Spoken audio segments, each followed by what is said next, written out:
Buenas tardes, amadas iglesia, que el Señor les bendiga, que el Señor les guarde en todo momento. Es un momento de tener este servicio a nuestro Dios. A través de este medio vamos a empezar alabando a nuestro Dios y adorándole por medio del llamamiento a la adoración. Vamos a buscar en nuestras Biblias el Salmos 81, del 1 al 3. Amén, hermanos. Salmos 81, del 1 al 3. Le voy a dar lectura. La palabra de nuestro Dios dice así: Cantad con gozo a Dios, fortaleza nuestra. Al Dios de Jacob, aclamad con júbilo. Entonad canción y tañed el pandero, el arpa deliciosa y el salterio. Tocad la trompeta en la nueva luna, en el día señalado, en el día de nuestra fiesta solemne. Amén. Amén, gloria a Dios. Vamos a orar para darle a nuestro Dios este culto y ofrecérselo a Él. Oremos, hermanos. Nuestro buen Dios y amado Padre, gracias una vez más te damos, oh Dios. Gracias por tu infinita misericordia, que es inmerecida, por tu gran amor que nos has regalado, Padre. Gracias por esta tarde que nos das, por este día que pudimos tener. Te rogamos que todo lo que aprendamos y escuchemos aquí, Señor, sea únicamente para glorificar y adorar tu nombre, amado Cristo. Jesús, sagrate lo que vamos a hacer, recibe la alabanza, recibe nuestros corazones, Padre, y solo lo hacemos para ti, Señor. Te ofrecemos este culto y a ti sea la gloria por siempre y para siempre, en el nombre de Cristo Jesús. Amén. Hermanos, buenas tardes. Vamos a entonar unos himnos para la honra y gloria de nuestro Dios. Vamos a entonar el número 76. A Dios adora. Dice en el primer libro de Crónicas 29, verso 13. Ahora pues, Dios nuestro, nosotros alabamos y loamos tu glorioso nombre. Que en ese sentir, hermanos, como Iglesia de Cristo, podamos entonar estos himnos. Incluso allí en casitas nos pueden acompañar cantándolos.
Hermanos, como segundo canto, vamos a entonar las estrofas del himno número 398. Dice Filipenses 4:11, he aprendido a contentarme cualquiera que sea mi situación. Entonces demos gracias al Señor por todo lo que Él hace por nosotros. Himno 398, dad gracias. Dad gracias de todo corazón, dad gracias al Dios Santísimo, dad gracias porque a su Hijo Jesucristo mandó, dad gracias.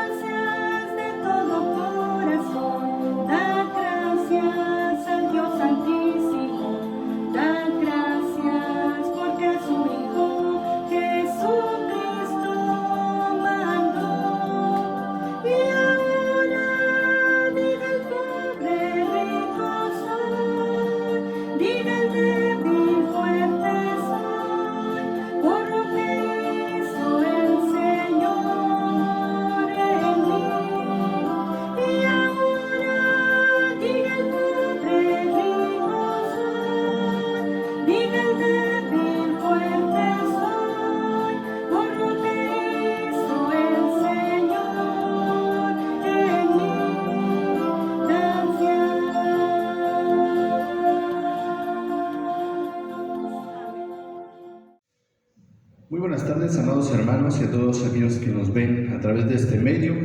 Vamos a continuar nuestro culto en esta tarde y con el estudio de la palabra. Quisiera invitarles a que abramos nuestras Biblias en Primera de Pedro, capítulo 3. Primera de Pedro, capítulo 3, versículo 15. Y vamos a estudiar este texto que dice así: sino santificad a Dios el Señor en vuestros corazones, y estad siempre preparados para presentar defensa con mansedumbre y reverencia ante todo el que os demande razón de la esperanza que hay en vosotros. Sino santificad a Dios el Señor en vuestros corazones, y estad siempre preparados para presentar defensa con mansedumbre y reverencia ante todo aquel que os demande razón de la esperanza que hay en vosotros. Vamos a orar. Padre, te agradecemos en esta tarde. Gracias por la bendición de tener tu palabra y poder conocerte a través de ella, Padre. Gracias. Háblanos en esta tarde, en el nombre de Jesús. Amén. Hemos estado viendo acerca de la confesión de fe de Westminster, y hoy vamos a ver un tema que les comenté el miércoles pasado. Vamos a cambiar, va a ser un solo miércoles, hoy nada más. Y vamos a ver una introducción a los símbolos doctrinales. Una introducción a los símbolos doctrinales.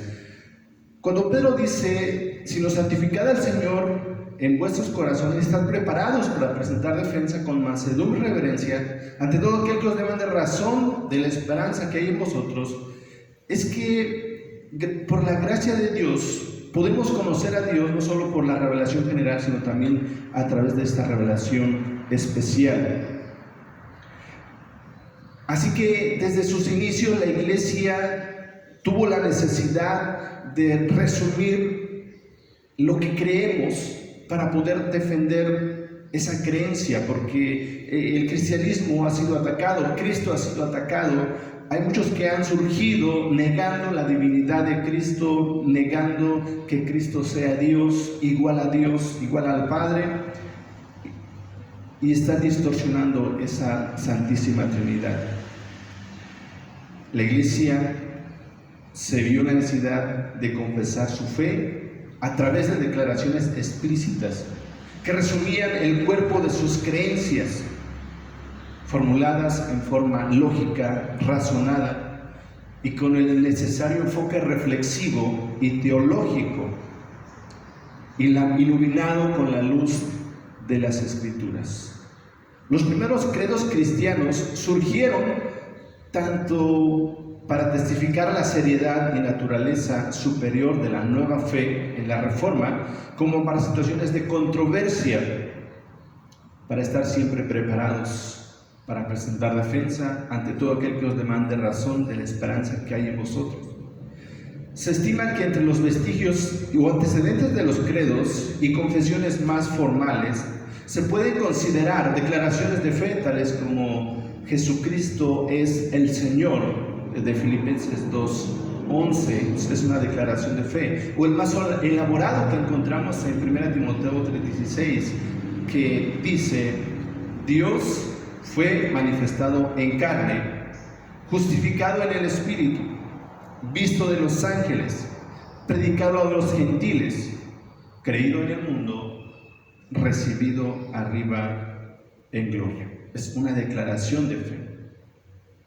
Conforme pasó el tiempo y se acrecentó la necesidad de un testimonio más formal y elaborado, e inspirados por las enseñanzas y la predicación de los apóstoles y de los primeros discípulos, surge en el transcurso del siglo II el credo, la formulación doctrinal más inmediata al siglo apostólico y comúnmente llamado el credo apostólico.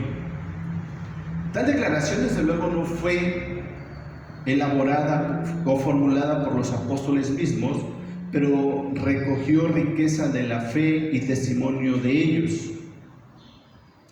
Al irrumpir la reforma del siglo XVI como un movimiento vigoroso de vuelta a las raíces mismas de la fe cristiana, de acuerdo al testimonio de las Escrituras, surge la necesidad de poner la inteligencia de la fe nuevamente en operación enérgica, lo cual conlleva el imperativo de la reflexión teológica. Por ende, la necesidad de formular las declaraciones doctrinales redescubiertas bajo el impacto de la palabra de Dios. En medio del calor de las luchas y controversias, por una parte, y por otra, ante el redescubrimiento gozoso de las verdades bíblicas, surgen las confesiones de fe como estándares iniestos que identifican y definen los logros mismos de la Reforma. De acuerdo a nuestra Constitución, los símbolos doctrinales que representan nuestras creencias y contienen su sistema de doctrina son los credos apostólico, niceno, de Atanasio y de Calcedonia. Tenemos también la institución de la religión cristiana de Juan Calvino de 1536, el Catecismo de Ginebra de 1539, la Segunda Confesión Helvética de 1560, la Confesión Belga de 1561, la Confesión de Fe de la Iglesia de Escocia de 1561, el Catecismo de Heidelberg de 1563, los cánones del R. Sínodo de Dort de 1619, la Confesión de Fe de Westminster, que es la que estamos viendo los días miércoles ahorita, de 1649, así como el Catecismo Mayor y Menor de Westminster. Estos son los credos o los símbolos doctrinales que tenemos como Iglesia Nacional Presbiteriana, que hemos adoptado como estándares, que resumen nuestra fe, están fundamentados en esta verdad bíblica, en esta revelación especial, resumida para que podamos entenderla, conocerla y defender lo que hemos creído y en quién hemos creído, porque han salido tantos que están negando a Jesucristo, están negando lo que creemos. Viene la apostasía. Vamos a entrar rápidamente a analizar los credos y las confesiones que tenemos, los catecismos. El credo de los apóstoles es el primero de los que surgen, y en el curso del siglo II la Iglesia experimentó cambios que fueron no solamente profundos, sino también permanentes. Estos cambios fueron el resultado de 3 emergencias que amenazaron tanto la unidad como la fe de la Iglesia. Y esas 3 emergencias fueron la muerte de los apóstoles, la aparición de doctrinas falsas y las persecuciones, las cuales requerían una autoridad de la Iglesia que en esos momentos ya no existía. A través del siglo II y III, esta autoridad se estableció, surgió en 3 distintas formas, pero sin embargo estrechamente ligadas: el aumento de la autoridad de los obispos, el establecimiento del canon del Nuevo Testamento y el desarrollo de un credo o declaración de fe. Aunque no fue escrito por los apóstoles, el credo de los apóstoles refleja formulaciones teológicas de la Iglesia del primer siglo. La estructura del credo puede basarse en el mandamiento de Jesús de ir y hacer discípulos a todas las naciones, bautizándolos en el nombre del Padre, del Hijo y del Espíritu Santo. La repetición oral del credo de los apóstoles, junto con el Padre Nuestro y los 10 mandamientos, ayudó a la preservación y transmisión de la fe de las iglesias occidentales, en una época donde la mayoría de los cristianos eran analfabetos. Cerca del año 180 después de Cristo, los cristianos romanos desarrollaron una versión primitiva del credo de los apóstoles para refutar a Marción. Afirmaron que el Dios de la creación es el Padre de Jesucristo, quien nació de María Virgen y fue crucificado bajo Poncio Pilato, fue enterrado y resucitó de entre los muertos y ascendió al cielo, donde reina con el Padre. También afirmaron su creencia en el Espíritu Santo, la Iglesia y la resurrección del cuerpo. El credo pasó por algunos cambios. en respuesta a la pregunta de readmisión de aquellos que negaron la fe durante la persecución del segundo y tercer siglo, la iglesia añadió: creo en el perdón de los pecados. Durante el cuarto y quinto siglo, los cristianos del norte de África debatieron la pregunta si la iglesia era una secta exclusiva compuesta de unas pocas personas que confesaban a Jesucristo. Como respuesta a esto se añadió: santa, pues pertenece a Dios, y católica, que es universal. En el siglo V, en Galia se añadió la frase: descendió a los infiernos. La fórmula actual se alcanzó en el siglo VIII. Hasta ahí ya no ha tenido cambios hasta hoy en día.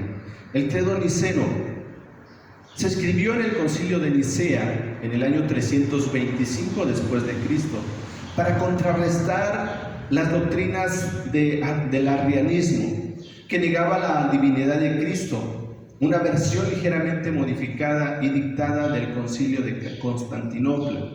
Se denomina símbolo niceno-constantinopolitano, que surgió por la necesidad de la Iglesia de establecer claramente todo aquello en lo que debe creer cualquier bautizado. El credo niceno, símbolo de la fe, es aceptado por la Iglesia católica, las iglesias ortodoxas y la anglicana, y la mayoría de las iglesias protestantes, y representó la última versión del contenido teológico del cristianismo, en la que ortodoxos y católicos se mostraron de acuerdo, un consenso que se rompería con la introducción del Quinto Concilio de Toledo en 587. Para la gran mayoría de las denominaciones cristianas, el credo niceno constituye la base central e incontrovertible de la fe. La profesión del mismo es parte de la celebración católica y ortodoxa de la misa y forma parte de la predicación de la mayoría de las iglesias protestantes. Hay denominaciones que rechazan todo o en parte el credo, entre ellas mormones, testigos de Jehová, arminianos, unitarios. Son frecuentemente catalogados por las otras como no cristianas. El credo de Atanasio. Estos tres credos, el credo apostólico, el credo niceno, el credo de Atanasio, resumen nuestra fe cristiana. La palabra castellana credo tiene sus raíces en la palabra latina credo, que significa yo creo. En el lenguaje de la Iglesia, un credo es una afirmación de lo que se cree. El credo atanasiano es el más largo de los credos antiguos. Los orígenes del credo de Atanasio son oscuros. Probablemente fue escrito en el sur de Galia, en Francia, a fines del siglo V o a principios del siglo VI. No se conoce el nombre del autor. Juntos, los tres credos ecuménicos o universales constituyen las afirmaciones de la fe, ampliamente aceptados por muchas denominaciones cristianas. El miércoles pasado les dejé de tarea estudiar el credo de Atanasio. Si lo estudiaron, conocen todo lo que contiene. Tenemos el credo de Calcedonia. El credo de Calcedonia de 551 después de Cristo, 451 después de Cristo. Este concilio se convocó con el propósito de clarificar la relación entre las dos naturalezas de Cristo, porque había un debate. Hay quienes negaban que Cristo como hombre pudiera ser Dios. El concilio de Calcedonia fue un concilio ecuménico que tuvo lugar en Calcedonia, ciudad de Bitinia, en Asia Menor, en el año 451. Es el cuarto de los primeros 7 concilios ecuménicos de la cristiandad, y sus definiciones dogmáticas fueron desde entonces reconocidas como infalibles por la Iglesia católica y por la Iglesia ortodoxa. Rechazó la doctrina del monofisismo defendida por Eutiques y estableció el credo de Calcedonia, que describe la plena humanidad y la plena divinidad de Cristo, la segunda persona de la Trinidad. Porque Cristo fue verdadero Dios y verdadero hombre. Jamás dejó de ser Dios. Fue verdadero Dios y verdadero hombre. Estos son nuestros 4 catecismos. Tenemos nuestros 4 credos, Tenemos las confesiones. Primeramente tenemos la institución de la religión cristiana. Calvino, estando en Basilea, Suiza, se dedicó durante 2 años a estudiar y a escribir. Así que en el año 1536 completó la primera edición de la institución de la religión cristiana, el libro más influyente de toda la Reforma protestante, lo que convirtió a en una lúcida declaración de los propósitos protestantes y manual de instrucción útil para los nuevos en esta fe.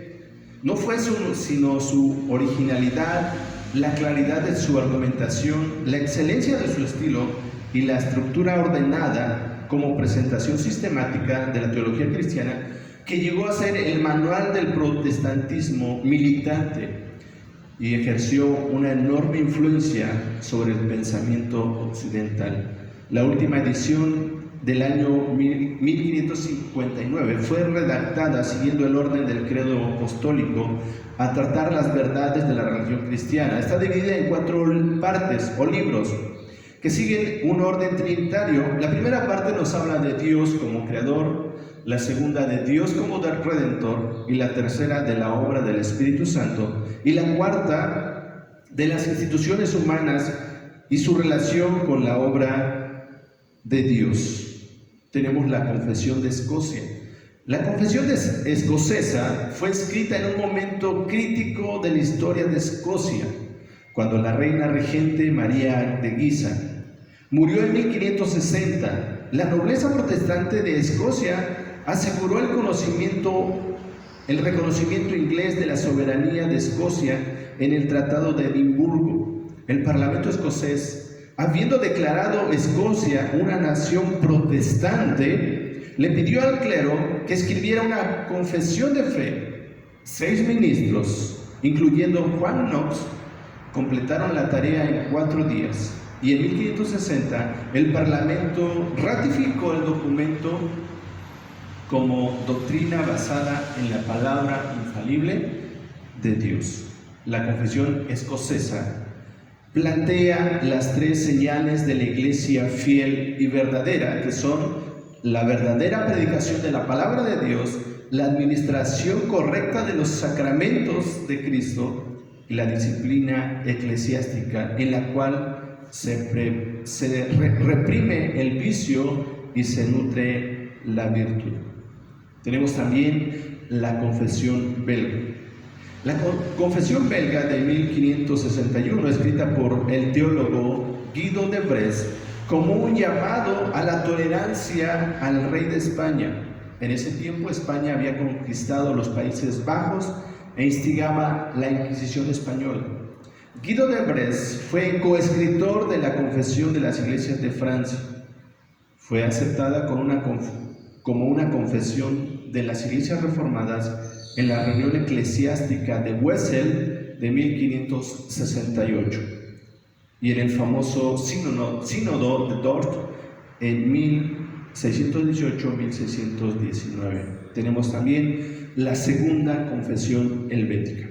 La palabra helvética es del latín la palabra suizo. El escenario de la segunda confesión helvética es el protestantismo reformado alemán suizo. En 1561, Bullinger compuso este documento. Vean, su intención fue incluirlo como parte de su testamento para la iglesia de Zúrich, pero los eventos en Alemania ocasionaron que el documento se hiciera público. Por lo tanto, las iglesias en Suiza adoptaron la confesión de Bullinger como su nueva confesión de fe. La confesión fue bien recibida en Europa y otros países, traducida a diversos idiomas. La segunda confesión helvética es moderada en tono y universal en espíritu, reflejando la madurez teológica de las iglesias reformadas. Empezando con el primer párrafo, enfatiza a la iglesia y su vida y afirma la autoridad de las escrituras en el gobierno de la iglesia y sus reformas. La confesión incluye un artículo acerca de la predestinación y así reta a la iglesia a confiar en la elección libre y bondadosa de Dios y su participación en Cristo Jesús. A la misma vez, la confesión ofrece direcciones a la iglesia en asuntos de adoración, orden eclesiástico y conflictos en el ministerio, los sacramentos y el matrimonio. Tenemos también la Confesión de Fe de Westminster. La Confesión de Fe, promulgada por la Asamblea de Westminster en el año de 1643, es el resumen más completo y exacto de la fe presbiteriana, escrita en inglés y vertida inmediatamente al latín, que era el idioma de la cultura en aquellos días. Ha conservado durante más de 300 años la pureza de las doctrinas presbiterianas, que en todo el mundo sostiene y defiende las iglesias cristianas del credo calvinista. Los cánones del R. Sínodo de Dordrecht. Definición de cánones. Cánones son reglas de doctrina que preservan la doctrina pura y condenan las herejías. Este famoso sínodo, convocado en Dordrecht, Holanda, por mandato de los Estados Generales, con el objeto de aclarar algunas cuestiones controversiales por unos discípulos de Arminio, comenzaron las sesiones el 13 de noviembre del año de 1619 con 28 calvinistas y 13 arminianos. Jacobo Arminio cuestionó la enseñanza de Calvino en puntos importantes y después de la muerte de Arminio, sus discípulos presentaron sus posiciones en 5 de estos puntos. Se los voy a enumerar. 1. Que la elección estaba basada en la fe.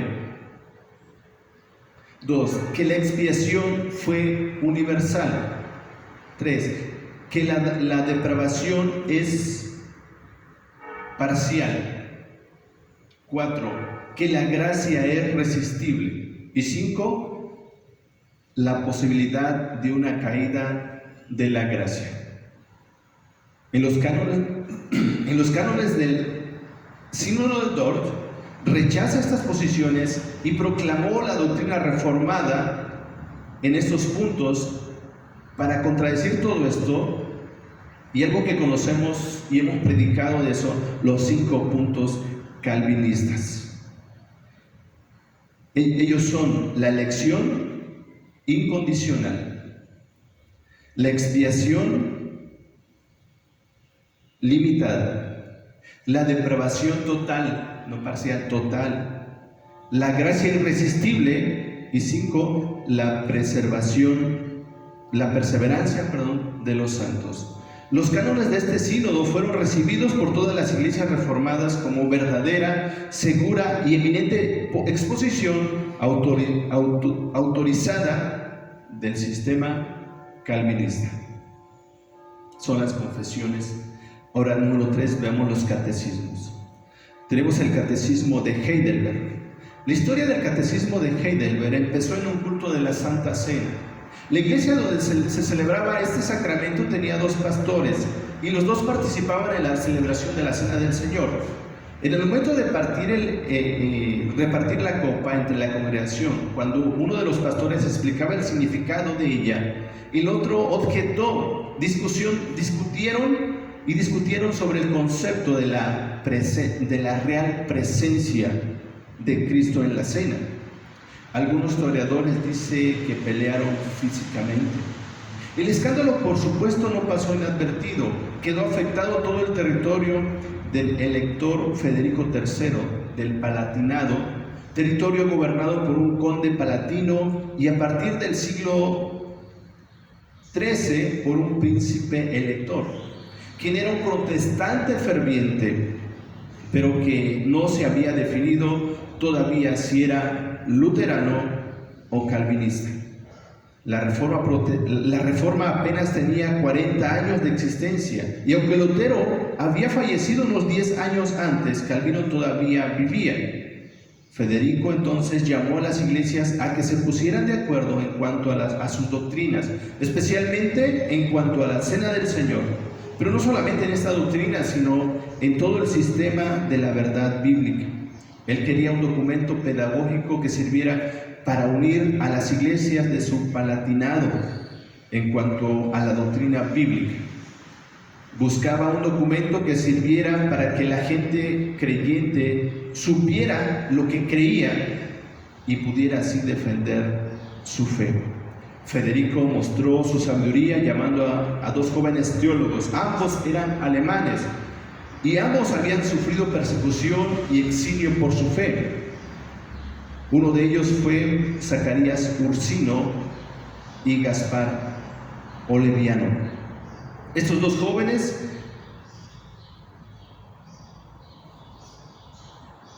pues ninguno de ellos había cumplido aún los 30 años cuando fue publicado el Catecismo de Heidelberg. Eran realmente jóvenes. Empezaron su trabajo en 1560 y presentaron su borrador al sínodo en 1562. El sínodo hizo algunos comentarios que fueron incorporados a la revisión final, que fue publicada en 1563, unos meses antes de la muerte de Calvino. Por orden de Federico III, del sínodo, las iglesias bajo su jurisdicción fueron avisadas de que tenían que agregar a sus actividades un servicio cada domingo en que se enseñara este catecismo. Normalmente era un servicio en la tarde. Esta práctica continuó en muchas iglesias por muchos siglos, y en algunas iglesias reformadas o presbiterianas hasta el día de hoy hay un servicio cada domingo en que lo hacen.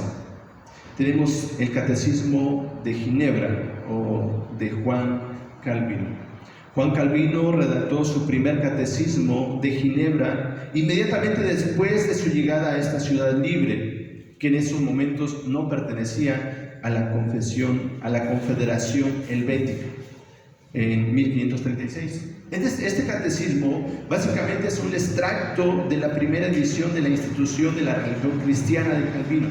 La Confesión de Ginebra de 1537, sin embargo, no fue redactada por Calvino, sino por Guillermo Farel, que fue la persona que invitó a Calvino a quedarse en Ginebra. En 1542, Calvino reemplazó su primer catecismo por el Catecismo de Ginebra, con sus 55 párrafos y 373 preguntas y respuestas. En primer lugar, sirve para la enseñanza de los niños, pero además es un resumen de la doctrina reformada vigente en Ginebra. Este catecismo de 1542 al 45 llegó a ser el catecismo dominante de las comunidades reformadas de lengua francesa. Fue traducida a varios idiomas y sirvió como modelo para el catecismo de Heidelberg. En Ginebra, los fieles lo usaron hasta el año de 1788. El Catecismo Mayor y Menor de Westminster. Los catecismos de Westminster, el Catecismo Mayor es para los ministros, para ser explicado desde el púlpito, según la costumbre entonces prevalecientes en las iglesias reformadas en el continente, y un catecismo menor para la instrucción de los niños. Ambos fueron presentados al Parlamento para examen y aprobación en el otoño de 1647. El Parlamento aprobó los libros con ligeras excepciones, y el 15 de septiembre de 1648. En sus actas, al aprobar el catecismo, la Asamblea declaró al Catecismo Mayor, el 2 de julio de 1648, un directorio para catequizar, de tal manera que era de provecho en el conocimiento de los fundamentos de la religión. Y el Catecismo Menor, el 28 de julio de 1648, que era también un directorio para catequizar a los que fueran de capacidad más débil, o sea, a los niños. Ambos catecismos contienen una exposición de los 10 mandamientos y el Padre Nuestro, una declaración independiente del sistema cristiano de doctrina según el modelo calvinista. A grandes rasgos, estos son nuestros símbolos doctrinales. Así que les invito y les animo a que podamos adquirir estos documentos. Mi recomendación, tenemos este manual, Símbolos Doctrinales de la Iglesia, Credos, Confesiones y Catecismos de la Iglesia Nacional Presbiteriana de México. Si alguien se interesa, podemos conseguirlos, podemos hacer un pedido al Faro. Pero quisiera invitarles a que nos interesemos en estos símbolos doctrinales. No son infalibles, solo esta palabra es infalible. Pero serán de mucha bendición, porque resumen nuestra fe, resumen lo que creemos. Así que les invito y les animo a que podamos adquirirlo.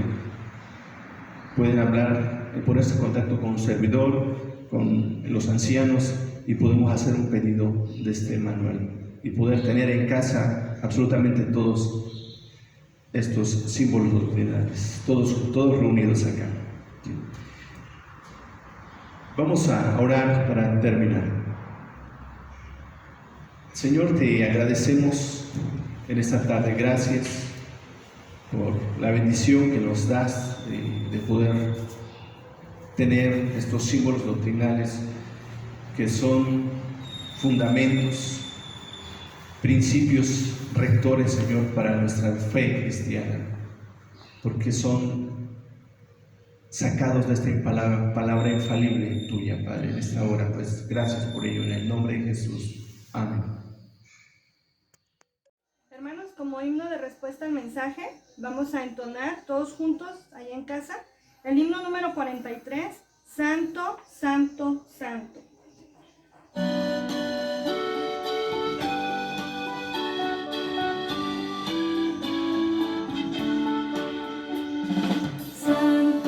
Santo.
por su palabra. Es momento de seguir adorándole por medio de las ofrendas. Recordemos que así le agrada a Cristo, así le agrada a Dios. Amados hermanos, voy a tener la lectura para que podamos dar las ofrendas. La palabra de nuestro Dios dice así: cada uno dé como propuso en su corazón, no con tristeza ni por necesidad, porque Dios ama al dador alegre. Amén. Asimismo, hermanos, vamos a orar dándole gracias a Dios por las ofrendas y que las bendiga. Vamos a orar, hermanos. Nuestro buen Dios, una vez más nos acercamos ante ti, ante tu gracia, para agradecerte todo lo que haces, para agradecerte todo lo que nos das, aunque te demos poco a nosotros, Dios. Gracias por tus bendiciones que derramas día con día, Señor, aún sin merecerlo. Tú nos has cuidado, Padre. Gracias por tu infinito amor. Bendice estas ofrendas que se han levantado. Te rogamos que sean multiplicadas y usadas para tu obra. Ahora en esta pandemia, Señor, que puedan ser utilizadas para bendecir a la gente que más lo necesita, Señor. Bendice a cada uno de los hermanos que pudieron dar estas ofrendas. Cuídales, guárdales en sus empleos, Señor. Bendice a tu iglesia, Padre. Te damos gracias y te damos gloria en el nombre precioso de Cristo Jesús. Amén.